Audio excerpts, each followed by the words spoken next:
Hello dear students, welcome to civil services Gurukul. Myself Ankush Sharma. तो last lecture में हमने discuss किया था 1870 तक। हमने ये सीरीज स्टार्ट की है जिसमें हम टारगेट कर रहे हैं यूपीएससी प्रीलिम्स 2025 को। अगर ये सीरीज आप देख रहे हैं तो मॉडर्न हिस्ट्री डेफिनेटली आपकी बहुत अच्छी होने वाली है, और अगर कोई क्वेश्चन मॉडर्न हिस्ट्री से आ रहा है देन डेफिनेटली आप आंसर कर पाओगे। स्टूडेंट्स, ये जो सीरीज है इसमें हम थोड़ा यूनिक तरीके से चीजों को समझ रहे हैं। फॉर एग्जाम्पल, हमने जो हिस्टोरिकल पीरियड है उसको डिवाइड किया है डिफरेंट पार्ट्स में। हमने इवेंट्स टू इवेंट लिया है। फॉर एग्जांपल, रिवोल्ट ऑफ 1857, उसके बाद जो भी इवेंट्स हुए इंपॉर्टेंट इवेंट्स 1885 तक। 1885 में क्या होता है, कांग्रेस फॉर्म होती है, तो वहां तक जो भी इवेंट हुए हैं वो हम डिस्कस कर रहे हैं। उसके बाद 1885 से लेकर 1905 में क्या हुआ ये आपको आंसर करना चाहिए। तो 1905 में पार्टीशन ऑफ बंगाल एंड स्वदेशी मूवमेंट स्टार्ट होता है, तो वहां तक हमने पीरियड लेंगे। उसके बाद हमने जो पीरियड लेंगे वो हम लेंगे स्टूडेंट्स 1905 से लेकर 1920 तक एनसीएम, 1920 से 1930, 30 से 39 और 39 से 47। तो इन बिटवीन जो भी हुआ है वो सारा हम डिस्कस करने वाले हैं। एक पॉइंट आपको याद रखना है, अभी तक जो हम पढ़ते हैं, फॉर एग्जांपल 1857 के बाद आप पढ़ते हैं कि नेशनलिज्म का राइज हुआ, मॉडर्न नेशनलिज्म का राइज हुआ। उसके बाद आप देखते हैं कि रीजनल ऑर्गेनाइजेशन फॉर्म हुई, बट साथ में कुछ पीजेंट मूवमेंट भी चल रहे हैं, साथ में आर्य समाज भी फॉर्म हो रहा है, अलीगढ़ मूवमेंट भी स्टार्ट हो रहा है। तो इन चीजों को हम साथ में लेकर चल रहे हैं, इसलिए थोड़ा यूनिक वे में हम इसको करने वाले हैं। चलिए स्टार्ट करते हैं, जरा टाइम नहीं लेते। फर्स्ट हम अब डिस्कस करेंगे, पहला हमारा टॉपिक है पाबना पीजेंट रिवोल्ट ऑफ 1870। पाबना, पाबना बंगाल में एक प्लेस है, आज की डेट में कहां पर है, बांग्लादेश। ओके स्टूडेंट, तो बांग्लादेश में है। पाबना में एक पीजेंट रिवोल्ट होता है 1870 में पीजेंट रिवोल्ट हुआ था। कुछ बुक्स में 1873 दिया हुआ है, तो आपको कंफ्यूज नहीं होना है, बिकॉज क्या होता है कि पहले बेस बनता है फिर उसके बाद चीजें स्टार्ट होती हैं, तो इसलिए बुक्स में ईयर्स कभी कभी इधर से उधर हो जाते हैं। बट 1870 से प्रॉब्लम स्टार्ट हो गई थी। इशू क्या था स्टूडेंट्स, अगर आप देखें तो ब्रिटिशर्स मेन 3 सेटलमेंट लेकर आए थे। पहला सेटलमेंट परमानेंट सेटलमेंट, इसके अंडर में वो लगान कलेक्ट कर रहे थे। परमानेंट सेटलमेंट का ही अदर नेम है जमींदारी सेटलमेंट। दूसरा सेटलमेंट था उनका रियोतवाड़ी, और थर्ड उनका था माहलवाड़ी। उसके अलावा भी कुछ स्मॉल सेटलमेंट वो उनके थे, बट ये 3 मेन उनके सेटलमेंट थे जिनके अंडर में ब्रिटिशर्स लगान या आप कह सकते हैं लैंड रेवेन्यू कलेक्ट करते थे। परमानेंट सेटलमेंट कहां पर था, बंगाल, बिहार एंड उड़ीसा। यूपी के कुछ पार्ट में भी ये चलता था, लाइक बनारस डिवीजन।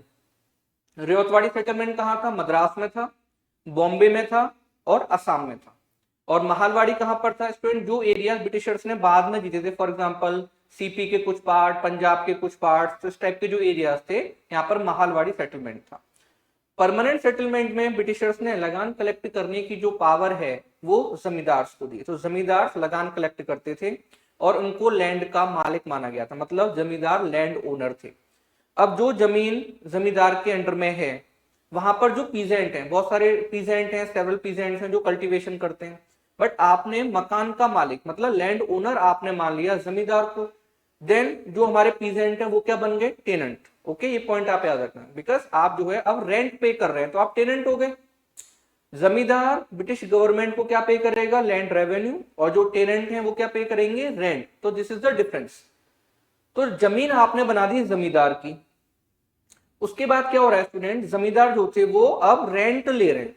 रेंट जो था वो फिक्स था, कुछ एरियाज में जमींदार को ये पावर दी गई थी कि अगर उनको कोई इश्यू लगता है तो थोड़ा सा रेंट बढ़ा सकते हैं।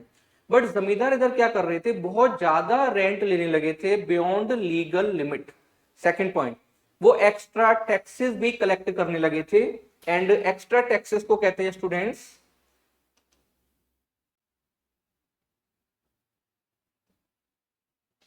यस, एक्स्ट्रा टैक्सेस को क्या बोलते हैं, तो आपको याद रखना है अबवाब।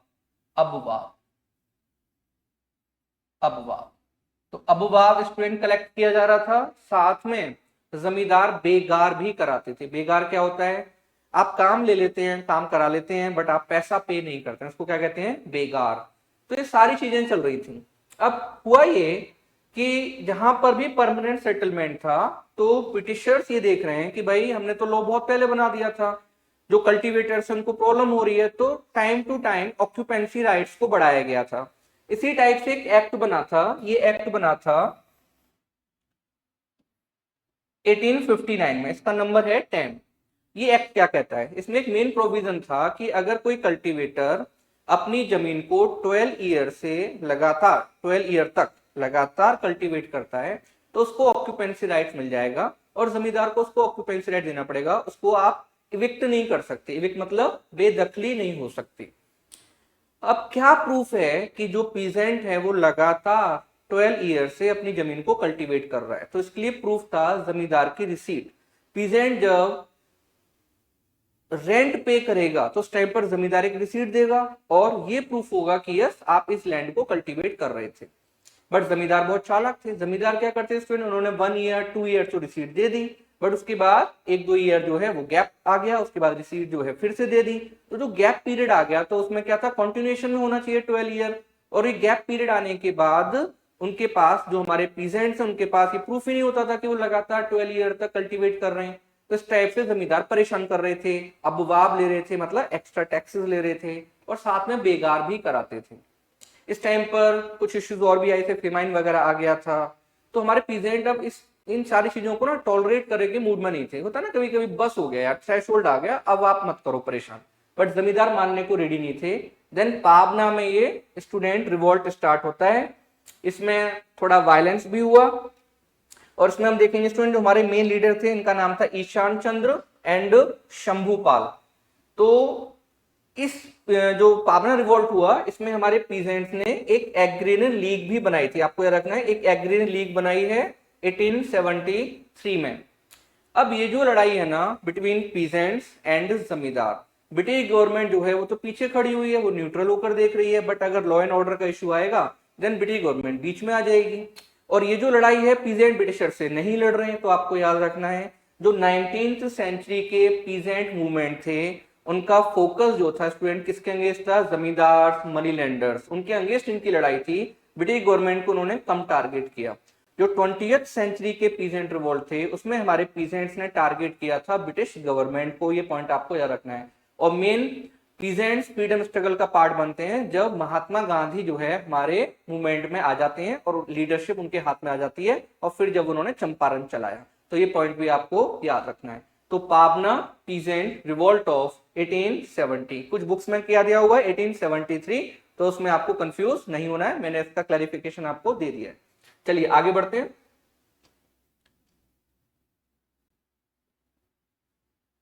यस स्टूडेंट्स, अब हम इसके बाद डिस्कस करेंगे नेक्स्ट।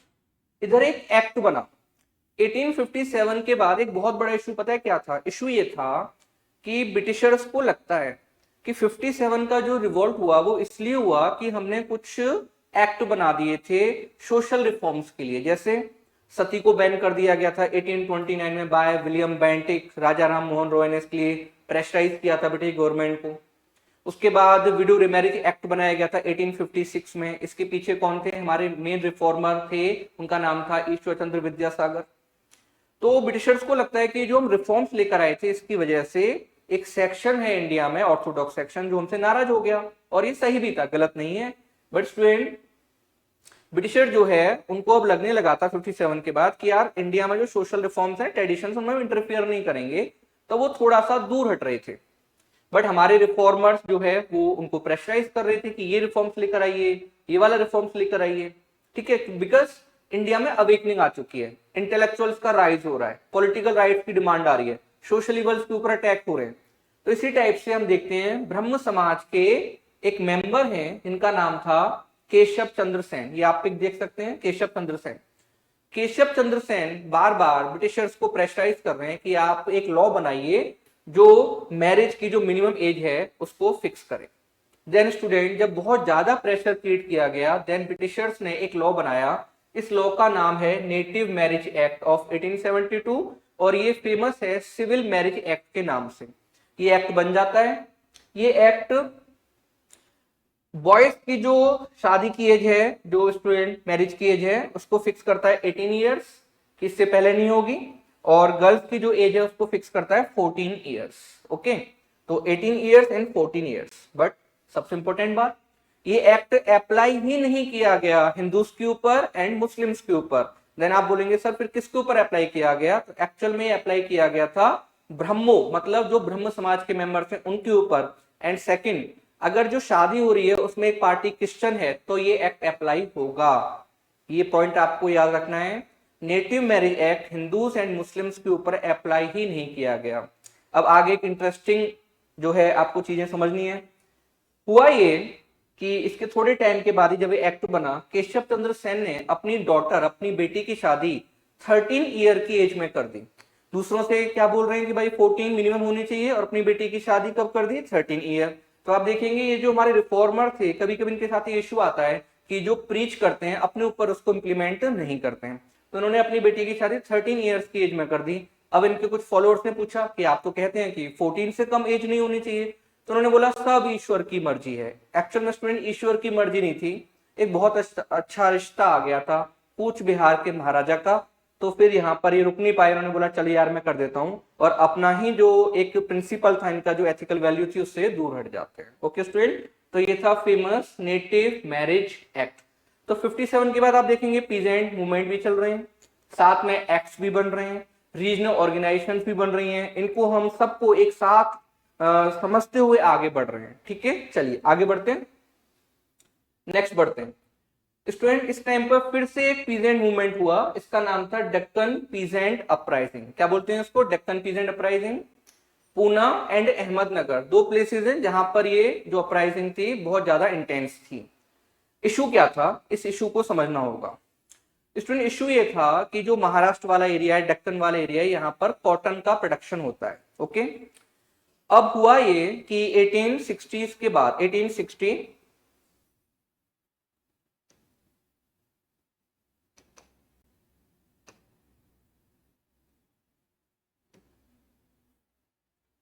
यस, तो 1860s के बाद अमेरिका में सिविल वॉर स्टार्ट होती है। अमेरिकन सिविल वॉर क्या थी, इस सिविल वॉर में नॉर्थ की कॉलोनी साउथ की कॉलोनी से लड़ाई कर रही है। जब ये सिविल वॉर स्टार्ट हुई तो अमेरिका ब्रिटेन से जो कॉटन का इंपोर्ट करता है वो जो है रुक गया है। तो ब्रिटेन जो है स्टूडेंट, सॉरी मैंने गलत बोल दिया, ब्रिटेन जो अमेरिका से कॉटन का इंपोर्ट करता है वो रुक चुका है। ब्रिटेन को कॉटन की जो जरूरत है, देन ब्रिटेन क्या करता है, इंडिया से कॉटन का ज्यादा इंपोर्ट करता है, इससे इंडिया में कॉटन के प्राइसेस बढ़ जाते हैं। और मनी लैंडर जो इस एरिया में रहते हैं, दक्कन वाले एरिया में, इनको आप मारवाड़ी और गुजराती मनी लैंडर्स के नाम से भी जानते हो, तो उन्होंने बहुत ज्यादा जो है लोन वगैरह देना स्टार्ट कर दिया हमारे पीजेंट्स को, क्योंकि प्रॉफिट हो रहा था। बट जैसे सिविल वॉर खत्म हुई, कॉटन के प्राइसेस जो है वो डाउन हो गए, बहुत कम हो गए, पीजेंट्स सब परेशान थे। साथ में ये जो एरिया था डेक्कन वाला, अब आप सोचिए ये कौन से सेटलमेंट के अंडर में आता है, तो आप एकदम से स्ट्राइक करना चाहिए रियोतवाड़ी।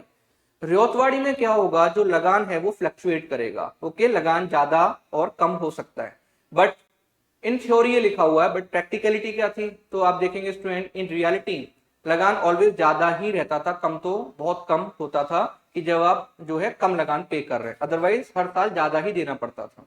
तो पीजेंट्स मनी लैंडर्स के पास जाते थे, मनी लैंडर्स उनको कैश देते थे, ये सारा इधर चल रहा था। मनी लैंडर्स इसका फायदा उठाते हैं, और वो क्या कर रहे हैं स्टूडेंट, पीजेंट्स को उनके घर उनकी जमीन उससे इविक्ट कर रहे हैं। इविक्शन बहुत ज्यादा हो रहा था, जिसको बेदखली बोला गया है, ये वर्ड बड़ा फेमस रहा, बेदखली। तो बेदखली चल रही थी, मनी लैंडर्स जमीन हड़प रहे थे और न्यू जमींदार बन रहे थे, ये इस एरिया में चल रहा था। देन क्या होता है, इसी टाइप से एक इशू आया कि एक मनी लैंडर था, वो एक पीजेंट को उसके घर से निकालना चाहता है, गांव वालों ने मना किया, बट वो नहीं मानता है। तो यहाँ से स्टार्ट हुआ हमारा डेक्कन पीजेंट अपराइजिंग। उसके बाद कुछ दूसरे एरियाज में भी ये पहुंची। हमारे पीजेंट ने डिसाइड किया कि मनी लैंडर्स का सोशल बाइकआउट करेंगे। सोशल बाइकआउट लाइक हम इनके घर में काम नहीं करेंगे, कोई इनके कपड़े नहीं धोएगा, इनकी जो पालकी होती है मींस पैलेंक्विन, उसको कोई भी उठाएगा नहीं। तो इस टाइप से सोशल बाइकआउट किया। पर सोशल बाइकआउट जब नहीं, बहुत ज्यादा इफेक्टिव नहीं था, तो उसके बाद हमारे जो पीजेंट्स हैं उन्होंने जो मनी लैंडर्स उनके घरों पर अटैक्स करना स्टार्ट कर दिया, और जो टैक्स रिकॉर्ड्स थे उनको बर्न किया, उनको भी जलाया। बट आपको एक पॉइंट याद रखना है, यहाँ पर जो मनी लैंडर्स हैं, सॉरी हमारे जो पीजेंट्स हैं, एक पॉइंट आपको रखना है कि उनमें एंटी कॉलोनियल कॉन्शियसनेस नहीं है। ओके, बिकॉज इनका एक स्लोगन भी था कि हम ओनली एंड ओनली क्वीन के सब्जेक्ट रहना चाहते हैं। तो हमारे जो पीजेंट्स हैं एंटी कॉलोनियल कॉन्शियसनेस की यहाँ पर आपको कमी दिखाई देगी। और वो क्या कह रहे हैं कि हम ओनली एंड ओनली क्वीन के सब्जेक्ट रहना चाहते हैं। इसलिए अगर यूपीएससी आपसे स्टेटमेंट पूछता है जो 19th सेंचुरी के पीसेंट मूवमेंट थे, क्या वो ब्रिटिशर्स के अगेंस्ट थे, देन आपका आंसर होगा नो। जो 20th सेंचुरी के जो हमारे पीसेंट मूवमेंट हैं वहां पर आप देखेंगे एंटी कॉलोनियल जो कॉन्शियसनेस है वो बढ़ती है और हमारे पीसेंट फ्रीडम स्ट्रगल का पार्ट बनते हैं। ये पॉइंट आपको याद रखना है, ठीक है स्टूडेंट। उसके बाद एक एक्ट बनाया गया, इसका नाम है डेक्कन एग्रीकल्चरल रिलीफ एक्ट 1879। और इसमें कुछ आप देखेंगे स्टूडेंट जो चीजें थी उनको ठीक किया गया पीजेंट्स के लिए। फॉर एग्जांपल मनी लेंडर जो लोन देते हैं, जो इंटरेस्ट होता है उस पर वो थोड़ा कम किया गया। तो इस टाइप से कुछ चीजें अच्छी की जाती हैं। तो स्टूडेंट ये था डेक्कन पीजेंट अपराइजिंग ऑफ 1875। तो इस पीरियड में 1857 से लेकर 1885 कांग्रेस बनती है। इन बिटवीन दो ये फेमस पीजेंट अपराइजिंग हैं, एक है पाबना और दूसरा है डेक्कन। चलिए आगे बढ़ते हैं।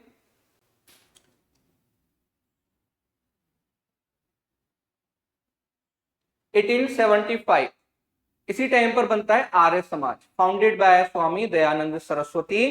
और ये फाउंड कहां किया गया? बॉम्बे। स्वामी दयानंद सरस्वती, इनका जो ओरिजिनल नेम है ये है मूलशंकर। इन्होंने अपने घर को छोड़ दिया और उसके बाद ये घूमते हुए पहुंचे मथुरा। मथुरा में इनको मिलते हैं स्वामी व्रजानंद, व्रजानंद के डिसाइपल बनते हैं। और व्रजानंद जी के कहने पर स्वामी जी, जिनका नाम ओरिजिनली मूलशंकर था, ये वेदास को रीड करते हैं, वेदास को समझते हैं। स्वामी जी का फेमस स्लोगन था गो बैक टू वेदास, और उनकी फेमस बुक है सत्यार्थ प्रकाश। स्टूडेंट ये जो आर्य समाज है, पॉइंट याद रखना, आर्य समाज आइडल वर्शिप के अगेंस्ट है।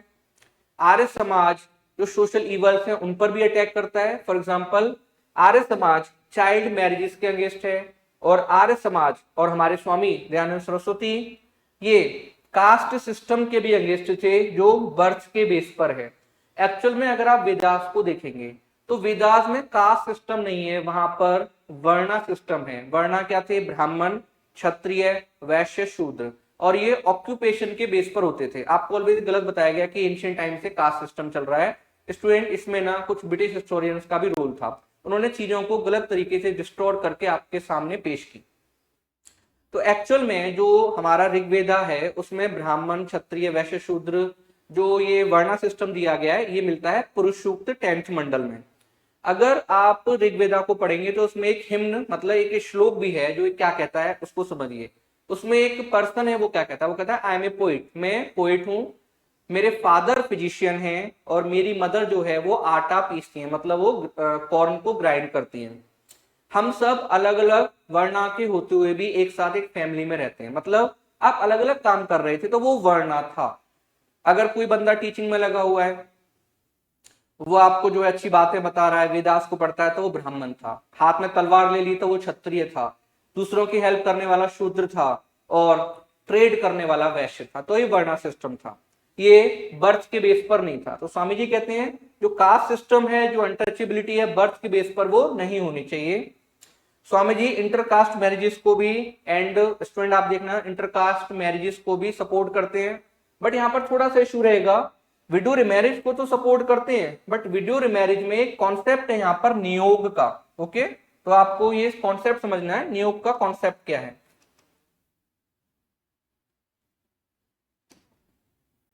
नियोग, ओके, तो ऐसा स्वामी जी विडो रिमैरिज को सपोर्ट नहीं करेंगे, वो न्यू कॉन्सेप्ट को सपोर्ट करेंगे। ये पॉइंट ध्यान रखना है आपको। ओके, न्यू क्या है? एक फैमिली है, दो भाई हैं, बड़ा भाई, छोटा भाई। बड़े भाई की शादी हो गई है। अब क्या हुआ कि बड़े भाई के कोई बच्चा नहीं है और उसकी डेथ हो गई। तो अब जो बड़े भाई की जो वाइफ है उनकी शादी देवर से हो सकती है, ठीक है। बट इस शादी का जो मेन पर्पस रहेगा वो होगा सन, मतलब बेटे के लिए शादी होगी। तो इस टाइप से आपको समझना है, इसको कहते थे नियोग का कॉन्सेप्ट। क्लियर? तो Swami ji as such window remarriage को सपोर्ट नहीं करते हैं, वो किसको सपोर्ट करेंगे? नियोग को। क्लियर? स्वामी जी आगे कहते हैं कि आपको फॉर्मलेस गॉड को मानना है, आइडल वर्शिप नहीं करनी है। और उन्होंने ये भी बताया था कि जो प्रीस्ट है उसकी जरूरत आपको नहीं है, आप सारे काम खुद से कर सकते हैं। ऐसा होता है कोई काम है हमने जैसे फॉर एग्जाम्पल न्यू कार ली, न्यू घर लिया, जो भी है तो हम प्रीस्ट को बुलाते हैं। स्वामी जी कहते हैं जरूरत नहीं है, आप सारे काम खुद करो। तो इस टाइप से स्वामी जी बात करते हैं। आगे स्वामी जी कहते हैं कि नियति कुछ नहीं होती है, आपको अपना जो फ्यूचर है खुद बनाना पड़ता है। उन्होंने बताया था ये बैटल फील्ड है और इस बैटल फील्ड में आपको अपनी लड़ाई खुद लड़नी पड़ेगी। और स्टूडेंट ये सच्चाई है, एक टाइम के बाद कोई आपकी हेल्प करने नहीं आएगा। आप यूपीएससी की तैयारी कर रहे हो तो आपको क्या लगता है कि कोई और आके आपका मेंस का एग्जाम लिख देगा? कभी नहीं होगा। जो टीचर है वो केवल आपको गाइड कर सकते हैं। हम 100 बच्चों को पढ़ा रहे हैं तो उसमें से अगर 10 बच्चे जो है 10 स्टूडेंट क्लियर कर रहे हैं तो उनका भी अपना एफर्ट है। हम ये नहीं कह सकते कि हमने पढ़ाया देन वो उन्होंने क्लियर कर दिया। अगर हम ये क्लेम करते हैं कि हमने पढ़ाया था 10 बच्चों ने क्लियर किया तो जो 90 का नहीं हुआ तो वो भी हमें अपने ऊपर ब्लेम लेना पड़ेगा। इसलिए स्टूडेंट आप याद रखना, हम गाइड करते हैं, टीचर्स का काम होता है गाइड करना, सही रास्ता दिखाना, आंसर राइटिंग आप कैसे अच्छी कर सकते हो वो बताना, बट एफर्ट आपके रहते हैं। और एफर्ट जब तक आप नहीं लगाओगे कुछ भी नहीं होगा। ओके, तो कर्म तो करना पड़ेगा, कर्म के सिद्धांत पर आपको चलना पड़ेगा। तो स्वामी जी इस टाइप की बातें करते हैं। इनकी बुक का नाम याद रखना, सत्यार्थ प्रकाश।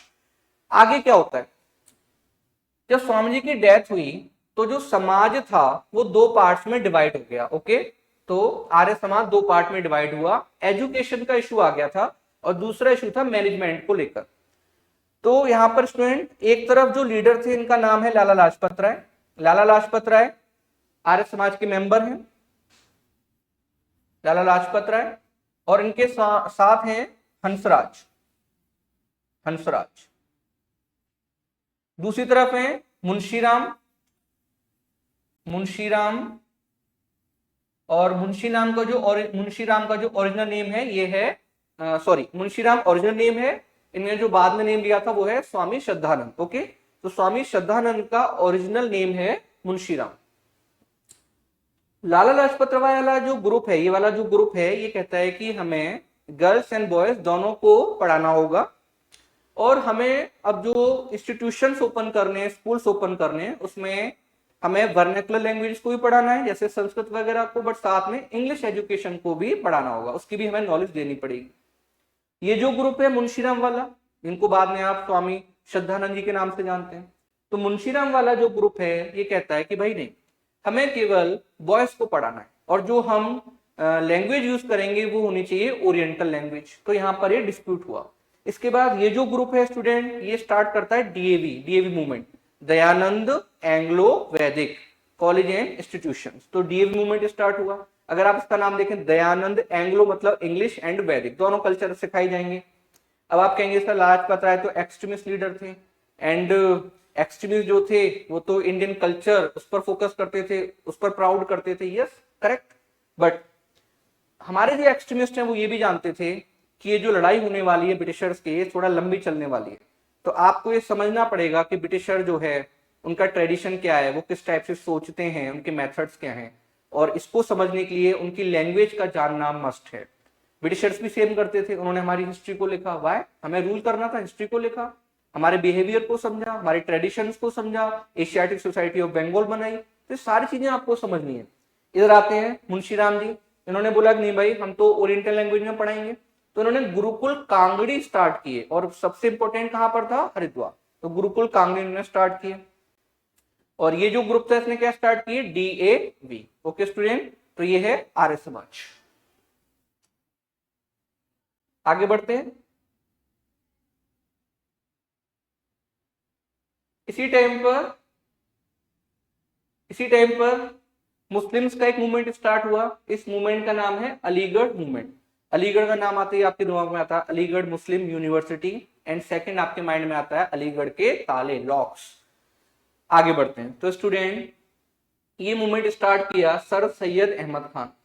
इस टाइम पर 1857 का रिवॉल्ट हुआ था। सर सैयद अहमद खान सदर अमीन की पोस्ट पर थे।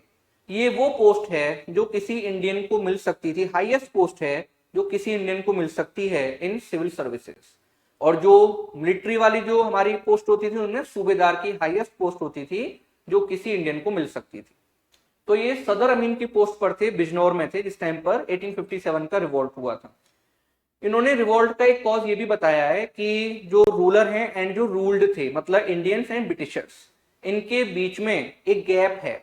मतलब इंडियंस की जो ग्रीवेंसेस हैं वो ब्रिटिशर्स को टाइमली पता ही नहीं चल पाई, एंड वो उनका सॉल्यूशन नहीं दे पाए। तो सर सैयद अहमद खान ने इस टाइप से हमें चीजों को बताया है। जब ये रिटायर हुए तो इनको ये क्लियर हो गया था कि इंडिया चेंज हो रहा है। इंडिया कैसे चेंज हो रहा है? अगर आप मुगल पीरियड को देखेंगे तो उसमें किसकी पोजीशन जो है सोसाइटी में अच्छी है? उन लोगों की पोजीशन अच्छी है जो मनसबदार होते थे, जिनके पास जमीन होती थी। और ये मनसबदार और जमीन लैंडलॉर्ड टाइप के लोग जो होते थे, ये मुस्लिम कम्युनिटी से ज्यादा आते थे। आप कह सकते हैं कि हिंदूज को भी मनसबदारी मिली है, बट स्टूडेंट बहुत कम मिली है। तो पोजीशन आप देखेंगे मुस्लिम्स की नो डाउट अच्छी थी। चेंज कहां से आया? ईस्ट इंडिया कंपनी के अंडर में अब उस बंदे की पोजीशन सोसाइटी में अच्छी होगी जो आईसीएस को क्लियर करेगा। ओके, वो बन रहा है डीसी, आईसीएस क्लियर कर रहा है, ऊपर बैठ गया। मुस्लिम ही आईसीएस क्लियर नहीं कर पा रहे। वाई? क्योंकि मुस्लिम बच्चे मदरसे में पढ़ रहे थे, अभी भी इशू रहता है। आप देखेंगे तो मुस्लिम जो है बहुत कम आईएएस या आईपीएस जो है बन पाते हैं, और गर्ल्स तो बिल्कुल नहीं बन पाती, क्योंकि उनका फोकस नहीं है एजुकेशन की तरफ, और पढ़ती भी तो मदरसे में पढ़ रहे हैं। तो अब जैसे बोला गया कि भाई आप जो है, हमारे मोदी जी ने भी बोला था कि भाई एक हाथ में आपको कुरान तो एक हाथ में कंप्यूटर रखना है, बट ये थोड़ा सा टफ हो जाता है। तो मदरसे में पढ़कर आप आईएएस और आईपीएस नहीं बन सकते, आप मैथमेटिक्स को नहीं समझ सकते, आप जो मॉडर्न साइंसेस को नहीं समझ सकते। तो ये प्रॉब्लम पहले भी चल रही थी। ये बात सर सैयद अहमद खान समझ रहे हैं, और सर सैयद अहमद खान मुस्लिम से कह रहे हैं कि आपको कुरान पढ़नी है पढ़ो, पर साथ में इंग्लिश एजुकेशन की तरफ भी चलो। और इन्होंने 1875 में Mohammedan Anglo oriental college found किया, MAO कॉलेज। ये कॉलेज बाद में बनता है अलीगढ़ मुस्लिम यूनिवर्सिटी 1921। ये पॉइंट आपको याद रखना है। सर सैयद अहमद खान ट्रिपल तलाक को अपोज करते हैं। सर सैयद अहमद खान जो वेल सिस्टम है, जो बुरका सिस्टम है, इसको अपोज करते हैं। और सर सैयद अहमद खान की एक फेमस मैगजीन थी, इसका नाम है तहजीब उल अखलाक। ओके स्टूडेंट, तो ये थे सर सैयद अहमद खान। जब इन्होंने अलीगढ़ मूवमेंट स्टार्ट किया, मुस्लिम बच्चों से बोला कि आप आइए और इंग्लिश को सीखिए, तो इसी टाइम पर आप देखेंगे देवबंद मूवमेंट स्टार्ट हुआ। देवबंद कहां पर है? सहारनपुर यूपी में एक जगह है, वहां पर एक मदरसा बनाया गया, बहुत बड़ा मदरसा। उस मदरसे के जो मौलवी हैं, जो उलेमा हैं, वो बड़े नाराज हो गए सर सैयद अहमद खान से। उन्होंने बोला कि भाई आप ये कैसे कह सकते हैं कि मुस्लिम बच्चे जो है वो जो है इंग्लिश एजुकेशन की तरफ जाएं। उन्होंने बोला कि हमें अपने बच्चों को इंग्लिश को नहीं पढ़ाना है। और ये जो देवबंद उलेमा थे, इन्होंने सर सैयद अहमद खान के अगेंस्ट फतवा भी जारी कर दिया और बोला कि इनका सर काट के लाओ, आपको इतने पैसे मिलेंगे। तो इस टाइप से स्टूडेंट ये चीजें भी इंडिया में स्टार्ट हो चुकी थी। आर्य समाज की वजह से भी थोड़ा शोविनिज्म इंडिया में आने लगा था, ये भी सच्चाई है। चलिए आगे बढ़ते हैं। इसी टाइम पर स्टूडेंट, जैसे हम बात कर रहे थे, 1857 के बाद बहुत सारी रीजनल ऑर्गेनाइजेशंस बनी है। कुछ ऑर्गेनाइजेशंस कहां बनी है? बंगाल में। कुछ ऑर्गेनाइजेशंस कहां बनी है स्टूडेंट? बॉम्बे में। और कुछ ऑर्गेनाइजेशंस कहां बनी है? मद्रास में। फॉर एग्जांपल,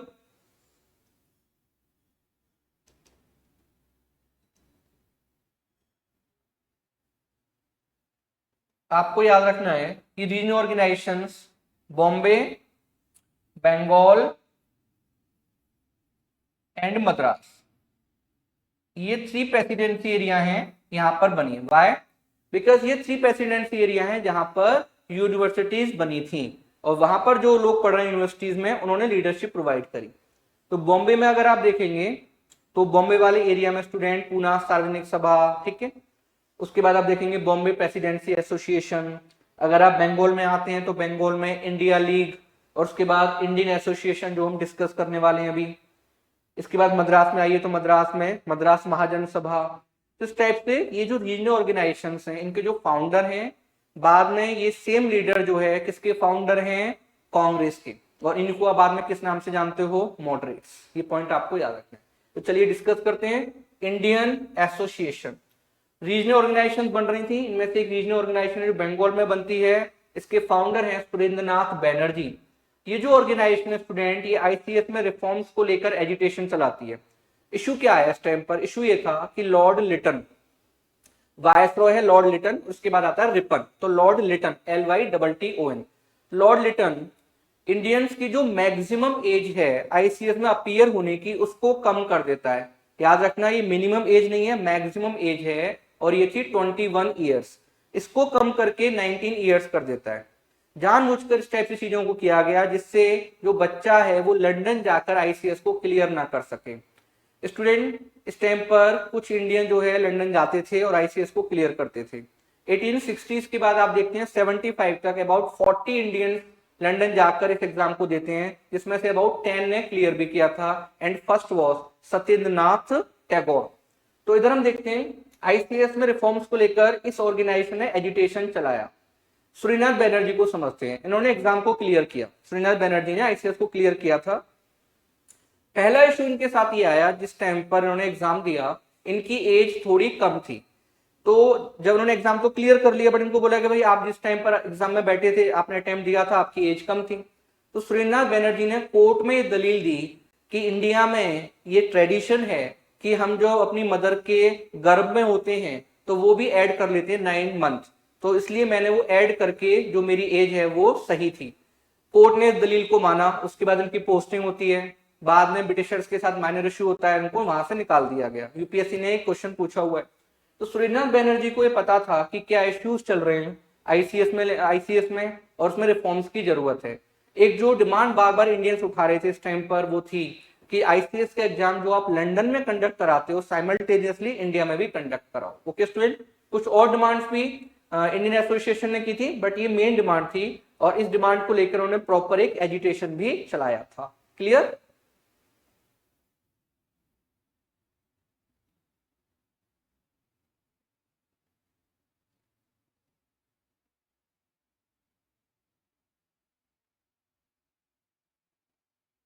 यस, नेक्स्ट आते हैं स्टूडेंट। अब इस टाइम पर क्या होता है, लॉर्ड लिटन ने क्या किया, उसने 2 एक्ट बनाए, इंट्रोड्यूस किए। एक है वर्नाकुलर प्रेस एक्ट एंड दूसरा है स्टूडेंट आर्म्स एक्ट। ये दोनों क्या थे? तो इश्यू ये आया, समझने का ट्राई करिए कि ब्रिटिश पार्लियामेंट ने एक एक्ट पास किया और इस एक्ट के अंडर में, ये एक्ट पास हुआ था 1876 में। ओके, इस एक्ट के अंडर में जो ब्रिटेन की क्वीन है उनको टाइटल दिया गया कैसरे हिंद, मतलब एम्परर क्वीन ऑफ इंडिया, कैसरे हिंद। ब्रिटिश पार्लियामेंट ने एक एक्ट पास किया, उसमें क्वीन को एक टाइटल दिया। जब ये टाइटल दिया गया तो इंडिया में जो लॉर्ड लिटन है वो उसको सेलिब्रेट करता है और एक बहुत मैग्निफिशिएंट दरबार जो है ऑर्गेनाइज करता है। इसको कहते हैं दिल्ली दरबार 1877। इस पे 1 करोड़ 100 रुपीज खर्च करता है। हमें कोई इशू नहीं था, आप करिए खर्च। बट स्टूडेंट, जिस टाइम पर ये दिल्ली दरबार सेलिब्रेट करता है, इंडिया में बहुत सारे एरियाज में, टेरिटरीज में फेमाइन आया हुआ था, अकाल फैला हुआ था, इंडियंस मर रहे थे। इवन हमें इस टाइप की रिपोर्ट्स भी मिलती हैं कि कुछ पेरेंट्स ने अपने बच्चों की डेथ के बाद उनका मीट खा लिया था, फ्लैश खा लिया था। तो आप सोच सकते हैं कितना सीवियर फेमाइन था। बट स्टूडेंट ये बिजी था अपने सेलिब्रेशन में। तो इंडिया में जो हमारी प्रेस है, जो हमारी वर्नाकुलर प्रेस थी, उसने इन पर अटैक्स किए। एक हमारा न्यूज़पेपर, उसने तो ये भी लिखा कि रोम जल रहा है और नीरो बंसी बजा रहा है। तो जब बहुत ज्यादा इसको क्रिटिसाइज किया गया लिटन की गवर्नमेंट को, देन ये 2 एक्ट लेकर आता है। पहला एक्ट था vernacular press act. Vernacular press act क्या था कि अगर कोई वर्नाकुलर लैंग्वेज का न्यूज़पेपर है और वो गवर्नमेंट के अगेंस्ट कुछ इस टाइप की चीजें लिखता है जिससे गवर्नमेंट के अगेंस्ट हेट जो है वो स्टार्ट होती है, हेट पैदा होती है, तो मजिस्ट्रेट जो है उससे जो है उसकी प्रेस को कॉन्फिस्केट भी कर सकता है, फाइन लगा सकता है, इवन अंडरटेकिंग ली जा सकती है कि आप गवर्नमेंट के अगेंस्ट कुछ नहीं लिखोगे या आप इस टाइप की कोई चीजें नहीं लिखोगे जिससे 2 रेसेस के बीच में कोई प्रॉब्लम क्रिएट हो, 2 रिलीजन्स के बीच में कोई प्रॉब्लम क्रिएट हो। तो इसको कहते हैं वर्नाकुलर प्रेस एक्ट। ये डिस्क्रिमिनेटरी था। व्हाई? स्टूडेंट, ये अप्लाई होगा ओनली वर्नाकुलर न्यूज़पेपर्स। अगर कोई न्यूज़पेपर इंग्लिश लैंग्वेज में है तो ये एक्ट उसके ऊपर अप्लाई ही नहीं होगा। इस टाइम पर हमारे बहुत सारे न्यूज़पेपर जो पहले वर्नाकुलर लैंग्वेजेस में पब्लिश होते थे तो रातों रात कन्वर्ट हुए और जब मॉर्निंग में वो पब्लिश हुए तो इंग्लिश में हुए। इसमें से बेस्ट एग्जांपल है अमृत बाजार पत्रिका, जो पहले बंगाली में पब्लिश होती थी, इस एक्ट के बनने के बाद नेक्स्ट मॉर्निंग जब पब्लिश हुई तो किसमें स्टूडेंट? इंग्लिश में। तो ये था वर्नाकुलर प्रेस एक्ट, डिस्क्रिमिनेटरी था। दूसरा ये लेकर आता है आर्म्स एक्ट। आर्म्स एक्ट में क्या था स्टूडेंट? आर्म्स एक्ट जो है वो कह रहा है कि अगर इंडियंस को गन रखनी है, वेपन रखनी है तो लाइसेंस लेना पड़ेगा। चलिए जी, अच्छी बात है, हम ले लेते हैं लाइसेंस। बट अगर किसी यूरोपियन को गन रखनी है या किसी ऑफिसर को गन रखनी है तो लाइसेंस की जरूरत नहीं है। तो आप देखेंगे फिर से डिस्क्रिमिनेशन, और दैट्स वाई ये दोनों एक्ट जो थे इनको अपोज किया इंडियंस ने, और करना भी जरूरी था। ओके, करेक्ट था अगर हम इसको अपोज कर रहे हैं, बिकॉज ये डिस्क्रिमिनेटरी है। ओके स्टूडेंट, चलिए आगे बढ़ते हैं।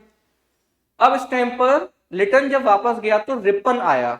रिपन के टाइम पर बहुत सारी चीजें हुई। रिपन को बोला जाता है father of local self government.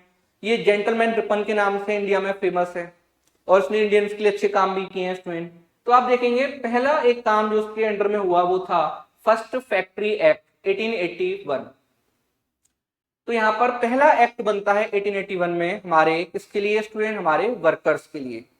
ये एक्ट जो है मेन जो हमारे चाइल्ड लेबर है उस पर फोकस करता है, तो समझने का ट्राई करिए। फर्स्ट पॉइंट, अगर कोई बच्चा है जिसकी एज 7 ईयर से कम है तो वो फैक्ट्री में काम नहीं करेगा, ठीक है। तो अगर बच्चा है, एज कितनी है, 7 ईयर से कम, तो फैक्ट्री में काम नहीं करेगा। सेकंड, अगर एज उसकी 7 से लेकर है 12 ईयर्स, 7 से लेकर 12 ईयर्स, तो 7 से नीचे तो काम ही नहीं कर सकते, 7 to 12 ईयर्स है, तो आप दिन में मैक्सिमम 9 आवर्स ए डे ही काम कर सकते हैं, ओके, 9 आवर्स। तो अगर आपकी एज 7 to 12 है तो 9 आवर्स डे से आप उससे ज्यादा काम नहीं कराएंगे, और 7 से कम है तो काम करेगा ही। उसके बाद स्टूडेंट यहाँ पर आपको एक दिन की छुट्टी देनी पड़ेगी, और वो बाद में संडे जो है वो डिसाइड किया गया संडे की छुट्टी दी जाएगी। क्यों दी जाएगी वो मैं आपको बता देता हूँ अभी। उसके बाद स्टूडेंट अगर कोई इस टाइप की मशीनरी है जो थोड़ी डेंजरस है तो उसकी फेंसिंग मस्ट थी, तो ये चीजें आपको याद रखना है। और साथ में दिन में भी आपको थोड़ा रेस्ट दिया जाएगा। तो ये सारी चीजें होती हैं first factory act 1881। Clear point. इसके थोड़े टाइम के बाद ही 1890 में जून 1890 में संडे को डिक्लेयर किया गया कि आपका संडे जो है वो हॉलीडे रहा करेगा, संडे की छुट्टी रहा करेगी। संडे का कॉन्सेप्ट कहां से आया, तो एक रोमन एम्परर है कॉन्स्टेंटाइन, कॉन्स्टेंटाइन या कॉन्स्टेंटीन इसको बोला जाता है। कॉन्स्टेंटीन वो रोमन रूलर है जिसने रोमन एम्पायर में क्रिश्चियनिटी को लीगल किया था, ओके स्टूडेंट। तो इसने 313 एडी में एक एडिक्ट जो है वो इशू किया था। इस एडिक्ट का नाम है मिलान, एडिक्ट ऑफ मिलान, और इसमें इसने क्रिश्चियनिटी को लीगल कर दिया था। इसके पीछे भी स्टोरी है, अभी मैं इस स्टोरी में नहीं जा रहा। तो यहाँ पे उसने क्रिश्चियनिटी को लीगल कर दिया। इसके थोड़े टाइम के बाद ही 321 में 321 एडी में इसने संडे की जो छुट्टी है स्टूडेंट वो डिक्लेयर कर दी। संडे को क्या होता है, जो क्रिश्चियंस होते हैं वो चर्च जाते हैं, तो ये कॉन्सेप्ट जो है स्टार्ट हुआ इंडिया में भी, और संडे का ऑफ दिया गया, ओके। और इसमें हमारे एक लीडर हैं जिनका मेन रोल था, इनका नाम है मेघाजी लोखंडे। क्लियर, तो आपको ये नाम भी याद रखना है। चलिए आगे बढ़ते हैं। हाँ, एक पॉइंट और, ये एक्ट अप्लाई होगा ऐसी फैक्ट्रीज के ऊपर, फर्स्ट पॉइंट आपको याद रखना है, जहां पर मैकेनिकल पावर यूज होती है। मैकेनिकल पावर लाइक स्टीम की पावर या वाटर की पावर, मैकेनिकल पावर यूज होनी चाहिए। सेकेंड, ये एक्ट अप्लाई होगा ऐसी फैक्ट्रीज के ऊपर जहां पर 100 या से ज्यादा वर्कर्स काम करते हैं, ठीक है। चलिए आगे बढ़ते। अब इसी टाइम पर एक कंट्रोवर्सी आती है जो इंडिया में बहुत ज्यादा फेमस रही है स्टूडेंट्स। इस कंट्रोवर्सी का नाम है Ilbert bill controversy, okay. Ilbert bill क्या था, आप ये देख रहे हैं, ये है लॉर्ड रिपन। लॉर्ड रिपन एक बिल लेकर आते हैं, बिल का क्या नाम है, इल्बर्ट बिल। लॉर्ड रिपन के काउंसिल के लॉ मेंबर हैं सीपी इल्बर्ट। सीपी इल्बर्ट के नाम पर इसको बोला जाता है इल्बर्ट बिल। इशू ये था इंडिया में कि अगर कोई यूरोपियन है और उसने क्राइम किया है, मतलब क्रिमिनल केसेस, उसमें वो यूरोपियन इन्वॉल्व है, तो उसका केस इंडियन जज हियर नहीं कर सकता। फिर से समझिए, टू टाइप के मेन केसेस होते हैं, criminal cases and civil cases. Criminal cases like आपने किसी को मार दिया, मर्डर कर दिया, ठीक है, इंजर्ड हो गया बंदा, तो क्रिमिनल केसेस हो गए। दूसरे सिविल केसेस हो गए, कोई डिस्प्यूट है, प्रॉपर्टी का डिस्प्यूट है, फैमिली डिस्प्यूट है, तो ये सिविल केसेस हो गए। तो इधर इशू ये था, इस बिल को लाने का पर्पस क्या था, इससे पहले समझिए क्या हो रहा है। अगर कोई यूरोपियन इन्वॉल्व है क्रिमिनल केसेस में तो उसका केस इंडियन जज हियर नहीं कर सकता। फॉर एग्जांपल, यूरोपियंस ने बहुत ज्यादा पैसा लगाया था टी गार्डन्स, कॉफी गार्डन्स, वहां पर इंडियंस काम करते थे, तो कभी कभी शाम को उन्होंने बहुत ज्यादा लिक्वर पी ली, शराब पी ली, और हमारे जो बंदे हैं इंडियंस उनको पीट पीट कर मार दिया, ऐसा होता था। अब ये केस कहां जाएगा, बिकॉज ये क्रिमिनल केस हो गया, तो ये जाएगा गोरे के कोर्ट में। और जो गोरा है वो क्या करेगा स्टूडेंट, तो जो ब्रिटिशर है वो बहुत कम इनके ऊपर चार्ज लगाएगा, फाइन लगा देगा या बहुत कम सजा देगा, और ये छूट जाते थे। तो जब ये इशू आया रिपन के सामने, तो रिपन फिर इल्बर्ट बिल लेकर आता है, और उसमें इंडियन जजेस को एम्पावर किया गया था, और ये बोला गया था कि अगर कोई क्रिमिनल केस है और उसमें यूरोपियन इन्वॉल्व है तो इंडियन जज भी उसको हियर कर सकता है। जब ये बिल आया तो यूरोपियंस ने इंडिया में इसको बहुत ज्यादा अपोज किया, ब्रिटिशर्स ने अपोज किया, इवन उन्होंने फंड बनाया रिपन को किडनैप करने तक का ट्राई किया। ओके स्टूडेंट, इवन जो क्वीन है ब्रिटेन की, उसने भी बोला कि यहाँ पर थोड़ा क्वेश्चन मार्क लग रहा है रिपन के विजडम के ऊपर। इतना ज्यादा प्रेशर क्रिएट हो गया कि रिपन को ये बिल जो है वापस लेना पड़ा और इसको मॉडिफाई करना पड़ा। उसमें क्या था कि अगर इस टाइप का कोई केस आएगा जहां पर यूरोपियन इन्वॉल्व है तो वो ज्यूरी की डिमांड कर सकता है। उसमें 7 जो है ब्रिटिशर्स होंगे और जो है 5 इंडियंस होंगे। तो आप समझ सकते हैं मेजोरिटी डिसीजन होना था, और इस टाइप से इल्बर्ट बिल का जो मेन पर्पस था वो डिफीट हो गया। रिपन जो है इंडिया में बहुत ज्यादा फेमस हुआ। इंडियंस को एक बात समझ में आई कि अब अगर हमें किसी भी बिल को या ब्रिटिशर्स को अपोज करना है तो ऑर्गेनाइज वे में करना पड़ेगा। और आप देखेंगे आफ्टर 2 इयर्स आईएनसी फॉर्म होती है। हमारे जो लीडर्स अलग अलग रीजन में काम कर रहे थे वो एक साथ आते हैं और आईएनसी फॉर्म होती है। ओके स्टूडेंट, आगे बढ़ते हैं।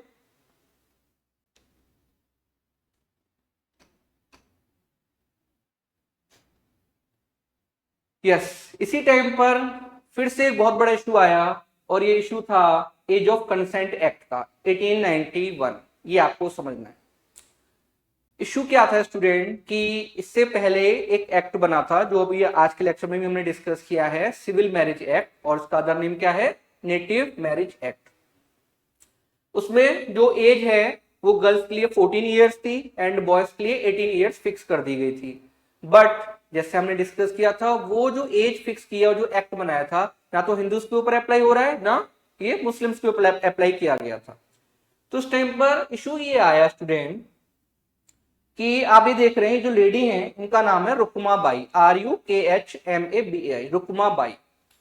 रुकमा बाई की शादी होती है भीकाजी के साथ। ओके, तो रुकमा बाई की शादी होती है भीकाजी के साथ।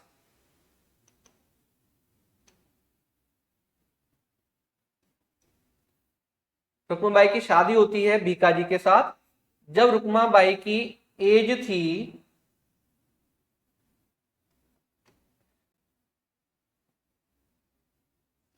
जिस टाइम पर रुकमा बाई की एज थी 11 इयर्स। उसके बाद क्या होता है कि रुकमा बाई अभी अपने हस्बैंड के साथ तो रहती नहीं थी। क्या होता था इस टाइम पर कि शादी हो गई। एंशिएंट टाइम पर भी ऐसा होता था कि जल्दी शादी कर दी, बचपन में शादी कर दी। बट गौना जो होता है, मतलब शादी के बाद अपने ससुराल जाना, है बाद में होता था, जिसको कुछ जैसे पंजाब में आप देखेंगे तो मुकलावा बोला जाता है। तो शादी हो चुकी थी बट जो मैरिज है वो कॉन्सुमेट अभी नहीं हुई थी। तो भिखाजी जो हैं वो ये डिमांड कर रहे हैं कि मैरिज को कॉन्सुमेट करना होगा। दूसरी तरफ जो रुकमा बाई हैं ये पढ़ाई करती हैं और ये डॉक्टर बन जाती हैं। जब ये थोड़ी बड़ी हुई तो उन्होंने अपने हस्बैंड के साथ जाने से मना कर दिया। भीकाजी ने बॉम्बे हाई कोर्ट में केस लगा दिया। बॉम्बे हाई कोर्ट ने ऑर्डर दिया रुकमा बाई को कि आपको अपने हस्बैंड के साथ रहना पड़ेगा। रुकमा बाई ने जाने से मना कर दिया। केस चलता रहता है। पैसा बहुत ज्यादा खर्च हो रहा था भीकाजी का। ओके स्टूडेंट, तो अब भीकाजी को लगता है कि मैं इससे कैसे बाहर निकलूं, पैसा बहुत ज्यादा खर्च हो रहा है। आपको पता ही है जो हमारा आज की डेट में जुडिशियल सिस्टम है वो हमने कहां से लिया, ब्रिटिशर से। उसमें क्या होता है, तारीख पर तारीख, तारीख पर तारीख, और आप बस ये वेट करते रहो कि कब आपको जस्टिस मिलेगा। तो इंडिया में सबसे बड़ी जो दिक्कत है आज की डेट में वो जस्टिस सिस्टम में है। और मैं मोदी जी से अपील भी करना चाहूंगा इसी तरफ थोड़ा फोकस करिए। यस, तो स्टूडेंट यहाँ पर आप देखेंगे तो रुकमा बाई ने जाने से मना कर दिया। भीकाजी का बहुत ज्यादा पैसा खर्च हो रहा है तो भीकाजी फिर यहाँ पर कॉम्प्रोमाइज कर लेते हैं। ये केस तो चल रहा था। इसी टाइम पर बंगाल में क्या इशू हुआ ये समझिए। ओके, ये केस चल रहा है बंगाल का इशू। 1889 में बंगाल की एक गर्ल थी, छोटी बच्ची आप कह सकते हैं, इनकी एज 10 ईयर थी। इनका नाम था फूलमणि दासी। फूलमणि की शादी हो गई है और उनका जो हस्बैंड है उसकी एज है 35 ईयर्स। शादी जो है हो जाती है और शादी कॉन्सुमेट भी होती है, जिसमें जो फूलमणि दासी उनकी डेथ हो जाती है। तो ये जो इशू था और ज्यादा बड़ा हो गया। आप देख रहे हैं ये हैं बहराम जी मालाबारी, BM मालाबारी। इन्होंने प्रेशराइज किया ब्रिटिश गवर्नमेंट को। इस पर बहुत ज्यादा डिस्कशन हुआ और उसके बाद फिर एज ऑफ कंसेंट एक्ट बनता है 1891, जिसमें ये बोला गया कि जो चाहे मैरिड गर्ल हो या अनमैरिड, तो जो कंसेंट की एज है वो होनी चाहिए 12 ईयर्स। पहले 10 ईयर्स थी तो उसको बढ़ाकर 12 ईयर्स कर दिया गया। ये पॉइंट आपको याद रखना है। स्टूडेंट, इस एक्ट को अपोज किया था बाल गंगाधर तिलक ने। ये पॉइंट याद रखना, बाल Gangadhar Tilak opposed this act. Bye बाल गंगाधर तिलक का कहना है कि अगर कोई रिफॉर्म लाना है तो इंडियंस लेकर आएंगे, ब्रिटिशर्स को इंडिया के ट्रेडिशंस कस्टम्स में इंटरफियर करने की जरूरत नहीं है। तो इसको अपोज किया है बाल गंगाधर तिलक ने। आगे बढ़ते हैं। इसके बाद दो फिर से रीजनल ऑर्गेनाइजेशन बनती हैं, Madras Mahajan Sabha and Bombay presidency association. Madras Mahajan Sabha के founder M Veer Raghav Chariar, G Subramaniam Iyer.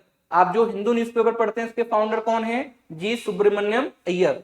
उसके बाद पी आनंद चार्लू, इन्होंने मद्रास महाजन सभा को फाउंड किया था 1884 में।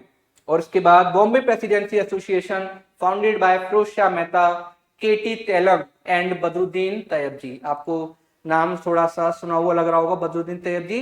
बदरुद्दीन तैयब जी कांग्रेस के फर्स्ट मुस्लिम प्रेसिडेंट हैं। ओके, तो आप देखेंगे स्टूडेंट इस टाइप से बहुत सारी रीजनल ऑर्गेनाइजेशन इस पीरियड में बनती हैं, कुछ पीजेंट के मूवमेंट होते हैं इसी पीरियड में।